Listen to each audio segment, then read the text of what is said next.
የሀገራችን የኢትዮጵያ ለውጥ እጅግ በጣም አስፈላጊ የነበረ ለውጥ ነው።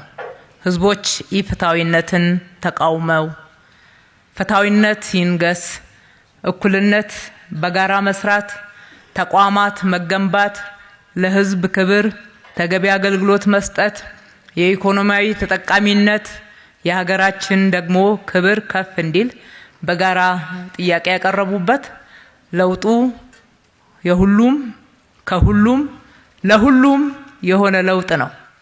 በዚህ ለውጥ ያገኘናቸው ትሩፋቶች አሁን በአንድ መድረክ ከምንቆጥራቸው በላይ ነው።